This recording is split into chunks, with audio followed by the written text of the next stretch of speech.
ഇപ്പോൾ ബാനർ നീക്കം ചെയ്യുന്നതുമായി ബന്ധപ്പെട്ട് ഇപ്പോൾ ഇന്ന് രാവിലെ മാധ്യമങ്ങളിലൂടെ കണ്ട ചാൻസലറുടെ അഭിപ്രായ പ്രകടനങ്ങൾ മാത്രമാണ് നമ്മുടെ മുൻപിലുള്ളത്. പിന്നെ ഇപ്പോൾ നിലവിൽ പോലീസിനെ സംബന്ധിച്ച് അവരുടെ ഡ്യൂട്ടി അല്ല അത് എന്നുള്ളതാണ് നമ്മൾ മനസ്സിലാക്കുന്നത്. കാരണം പോലീസിനെ വിന്യസിച്ചിട്ടുള്ളത് അദ്ദേഹത്തിൻ്റെ സുരക്ഷയുമായി ബന്ധപ്പെട്ടിട്ടുള്ള ഡ്യൂട്ടിക്കാണ്.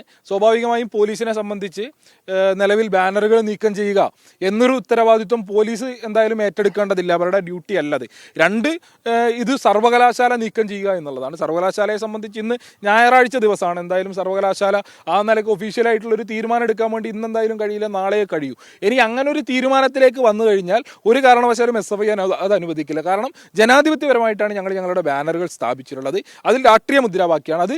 ഈ ക്യാമ്പസിനകത്തുകൂടെ പോയാൽ നിരവധിയായിട്ടുള്ള ബാനറുകളും പ്രചരണ വസ്തുക്കളൊക്കെ കാണാൻ വേണ്ടി കഴിയും. ഇപ്പോൾ പാടത്തിലേക്ക് കയറി വരുമ്പോൾ ചാൻസലർ നാളെ പങ്കെടുക്കാൻ വേണ്ടി പോകുന്നത് RSSന്റെ പരിപാടിക്കകത്താണ്. ഭാരതീയ വിചാര കേന്ദ്രത്തിൻ്റെ പരിപാടിയുമായി ബന്ധപ്പെട്ടാണ് നാളെ ചാൻസലർ പങ്കെടുക്കാനിരിക്കുന്നത്.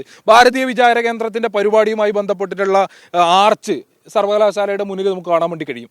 അദ്ദേഹത്തെ സ്വാഗതം ചെയ്തുകൊണ്ടുള്ള ബാനറുകളും പോസ്റ്ററുകളും RSS അനുകൂലികൾ ക്യാമ്പസിൻ്റെ പരിസരങ്ങളിൽ ഒട്ടിച്ച് നമുക്ക് കാണാൻ വേണ്ടി കഴിയും. അങ്ങനെയാണെങ്കിൽ അത് മുഴുവൻ നീക്കം ചെയ്യണമല്ലോ. നിലപാട് ബാനർ നീക്കം ചെയ്യുകയാണെന്നുണ്ടെങ്കിൽ ക്യാമ്പസിലെ എല്ലാ ബാനറും നീക്കം ചെയ്യുക എന്നുള്ളൊരു തീരുമാനമാണല്ലോ. അല്ലാതെ ചാൻസലർ മഹാനാണ്, ചാൻസലർ ഗംഭീരാണ്, കിടുവാണ് എന്ന് പറയുന്ന ബാനറുകളൊക്കെ അവിടെ നിന്നോട്ടെ. മറ്റ് അദ്ദേഹത്തിനെതിരായിട്ടുള്ള രാഷ്ട്രീയ മുദ്രാവാക്യങ്ങൾ ഇവിടെ നിന്ന് നീക്കം ചെയ്യണമെന്ന് പറഞ്ഞു കഴിഞ്ഞാൽ വീണ്ടും ആവർത്തിക്കാനുള്ളത് ഇത് രാജഭരണമല്ല, ഇത് രാജകൊട്ടാരം അല്ലെ അദ്ദേഹം രാജാവും അദ്ദേഹത്തിൻ്റെ അദ്ദേഹത്തിൻ്റെ രാജപദവിക്ക് കീഴിലുള്ള ഇടങ്ങളുമല്ല ഇത് എന്ന് അദ്ദേഹം മനസ്സിലാക്കണം. ജനാധിപത്യപരമായിട്ടുള്ള ബാനറുകൾ ഉണ്ടാവും.